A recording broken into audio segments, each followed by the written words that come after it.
اور خبر دیں گے، پاکستان نے اسرائیل کی جانب سے غزہ میں امدادی سامان کی ترسیل روکنے کی شدید مذمت کی ہے۔ دفتر خارجہ سے جاری بیان میں کہا گیا ہے کہ رمضان المبارک میں انسانی امداد کی بندش اسرائیل کی منظم مہم کا حصہ ہے۔ امداد کی بندش عالمی قوانین کی خلاف ورزی اور جنگ بندی معاہدے کے لیے خطرہ ہے۔ پاکستان نے مطالبہ کیا ہے کہ عالمی برادری غزہ میں بلا رکاوٹ انسانی امداد کی فراہمی یقینی بنائے۔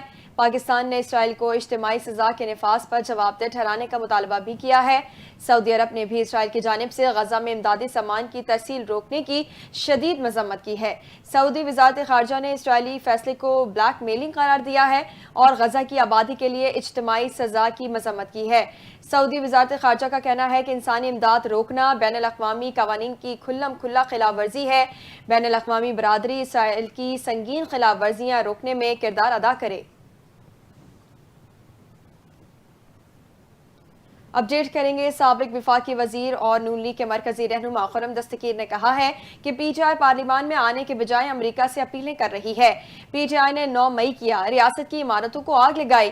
پی ٹی آئی نے شہیدوں کی یادگاروں کی بے حرمتی کی۔ انہوں نے کہا کہ پارلیمان میں آپ کی بڑی تعداد موجود ہے، اس کو کیوں استعمال نہیں کرتے؟ پارلیمان اتنا ہی مضبوط ہوگا جتنا سیاستدانوں کا اس پر یقین ہوگا۔ آپ آرمی چیف کو خط لکھ رہے ہیں لیکن سیاسی جماعتوں سے بات نہیں کرتے۔ یہ مقتدرہ کی گود میں بیٹھ کر اقتدار تک پہنچنے کی کوشش ہے۔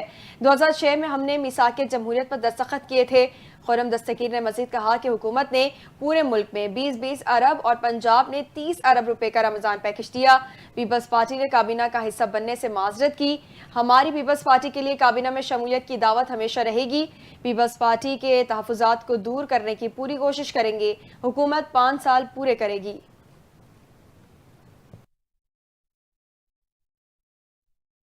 دوسری جانب پیپلز پارٹی کے رہنما ندیم افضل چند کا کہنا ہے کہ لوگ ووٹ بھی دیتے ہیں اور سیاستدانوں کی عزت بھی نہیں کرتے۔ ملک میں نظام عدل کو ہم نے ہی ٹھیک کرنا ہے۔ پی ٹی آئی کے پاس سیاست کو ٹھیک کرنے کا ایک موقع ہے۔ میں سمجھتا ہوں کہ پی ٹی آئی یہ موقع ضائع کر رہی ہے۔ اس وقت نون لیگ کی بھی اتنی خواہش نہیں تھی کہ پیپلز پارٹی کابینہ میں شامل ہو۔ پیپلز پارٹی کی بھی کابینہ میں شامل ہونے کی کوئی خواہش نہیں تھی۔ ہم نے اس سسٹم کو چلانا ہے، یہ ہماری مجبوری ہے۔ انہوں نے مزید کہا کہ صرف سبزیاں سستی ہوئی ہیں، کنسٹرکشن مٹیریل مہنگے ہوئے، ملک میں کوئی آئیڈیل سچویشن نہیں، سب گورکھ دھندا ہے۔ پیپلز پارٹی کبھی اپنے نظریے سے پیچھے نہیں ہٹی۔ نون لیگ ووٹ کو عزت دو کے نعرے سے پیچھے ہٹ گئی۔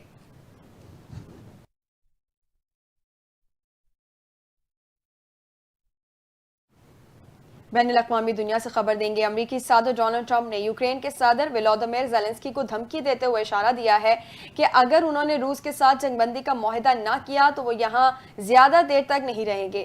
غیر ملکی خبر رساں ایجنسی کے مطابق امریکی صدر ٹرمپ نے یوکرینی صدر زیلنسکی کو سخت تنقید کا نشانہ بنایا، خاص طور پر اس بیان پر کہ جنگ طویل عرصے تک جاری رہ سکتی ہے۔ ٹرمپ نے کہا کہ یوکرینی صدر کو روس کے خلاف جنگ میں امریکہ کی طرف سے دیے گئے اربوں ڈالر کی فوجی امداد کی زیادہ قدر کرنی چاہیے۔ یوکرین میں جنگ بندی کے حوالے سے ڈیل پر امریکی صدر نے میڈیا سے گفتگو کرتے ہوئے کہا کہ ڈیل جلد ہو سکتی ہے، اسے مشکل ڈیل نہیں ہونا چاہیے، لیکن اگر کوئی شخص ڈیل کرنا نہیں چاہتا تو میرا خیال ہے کہ وہ زیادہ دیر یہاں نہیں رہے گا۔ ٹرمپ نے یوکرینی صدر کی جانب سے اشارہ کرتے ہوئے کہا کہ ڈیل مخالف شخص کو زیادہ دیر سنا نہیں جائے گا۔ مجھے یقین ہے روس ڈیل کرنا چاہتا ہے، یوکرینی عوام بھی ڈیل چاہتے ہیں۔ دوسری جانب اسرائیل کے وزیر اعظم نیتن یاہو نے فلسطین کی مزاحمتی تنظیم حماس کو خبردار کیا ہے کہ اگر غزہ میں موجود ہمارے یرغمالیوں کو رہا نہ کیا تو اسے ناقابل تصور نتائج بھگتنا ہوں گے۔ غیر ملکی خبر رساں ایجنسی کے مطابق وزیر اعظم نیتن یاہو نے کہا کہ میں حماس سے کہتا ہوں اگر تم نے ہمارے یرغمالیوں کو رہا نہ کیا تو تمہیں ایسے نتائج بھگتنے پڑیں گے جن کا تم تصور بھی نہیں کر سکتے۔ اسرائیلی وزیر اعظم نے کہا کہ غزہ پٹی میں جنگ کی بحالی زیر غور ہے، جنگ کے آئندہ اور نہ رکنے والے مرحلے کی تیاریاں کر رہے ہیں۔ نیتن یاہو نے پارلیمنٹ سے خطاب میں کہا کہ غزہ پٹی کے بارے میں امریکی صدر ڈونلڈ ٹرمپ کی دور اندیشی کی حمایت کرتے ہیں۔ اسرائیلی پارلیمنٹ میں یرغمالیوں کے لواحقین نے وزیر اعظم نیتن یاہو کے خطاب کے موقع پر احتجاج کیا اور نعرے لگائے۔ اس دوران سیکیورٹی اہلکاروں اور یرغمالیوں کے لواحقین میں جھڑپ بھی ہوئی۔ غزہ جنگ بندی کے پہلے مرحلے کا اختتام ہفتے کو ہوا تھا، جس کے بعد اسرائیل نے جنگ بندی میں عارضی توسیع کا یک طرفہ اعلان اس شرط پر کیا تھا کہ حماس جنگ بندی کا دوسرا مرحلہ شروع کیے بغیر مزید یرغمالی رہا کرے۔ حماس کے سینئر عہدیدار نے کہا کہ حماس جنگ بندی معاہدے کے پہلے مرحلے میں توسیع پر راضی نہیں ہے۔ اسرائیلی یرغمالیوں کو پہلے سے طے معاہدے کے تحت مرحلہ وار رہا کیا جائے گا۔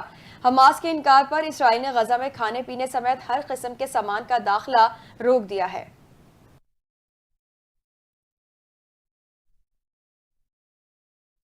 کھیلوں کی دنیا سے خبر دیں گے۔ دورہ نیوزی لینڈ کے لیے پاکستان ٹیم کا اعلان آج کیا جائے گا۔ پاکستان کے ٹی20 اسکواڈ سے محمد رضوان، بابر اعظم اور نسیم شاہ کی چھٹی ہونے کا امکان ہے۔ ٹی20 ٹیم کی قیادت شاداب خان کو سونپے جانے کا امکان ہے۔ محمد رضوان ون ڈے اسکواڈ کے کپتان برقرار رہیں گے۔ ذرائع کے مطابق عاقب جاوید کو بطور ہیڈ کوچ برقرار رکھا جائے گا، جبکہ محمد یوسف کو بیٹنگ کوچ بنائے جانے پر غور کیا جا رہا ہے۔ پاکستان نے نیوزی لینڈ میں 5 ٹی20 اور 3 ون ڈے میچز کھیلنا ہے۔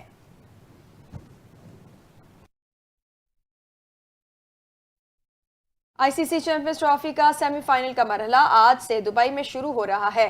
پہلا سیمی فائنل بھارت اور آسٹریلیا کے درمیان ہوگا۔ سیمی فائنل میں پہنچنے والی ٹیموں میں بھارت، آسٹریلیا، جنوبی افریقہ اور نیوزی لینڈ کی ٹیمیں شامل ہیں۔ بھارت نے گروپ کے آخری میچ میں نیوزی لینڈ کو شکست دی۔ چیمپئنز ٹرافی کے دوسرے سیمی فائنل میں قذافی اسٹیڈیم لاہور میں 5 مارچ کو جنوبی افریقہ اور نیوزی لینڈ کی ٹیمیں مد مقابل آئیں گی۔ سیمی فائنل میں جیتنے والی 2 ٹیموں کے درمیان 9 مارچ کو فائنل کھیلا جائے گا۔ اگر بھارت نے رسائی حاصل کی تو فائنل دبئی میں ہی کھیلا جائے گا۔ بھارت کے خلاف آئی سی سی چیمپئنز ٹرافی کے سیمی فائنل سے قبل آسٹریلیا کو دھچکا بھی لگا۔ آسٹریلیا کے بیٹر میتھیو شارٹ انجری کی وجہ سے ٹورنامنٹ سے آؤٹ ہو گئے ہیں۔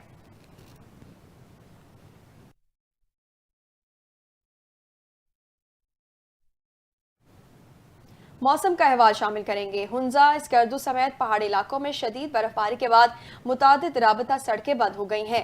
شدید برف باری کے باعث گلیات میں سیاحوں کا داخلہ بند کر دیا گیا ہے، جبکہ آزاد کشمیر میں بھی برف باری جاری ہے۔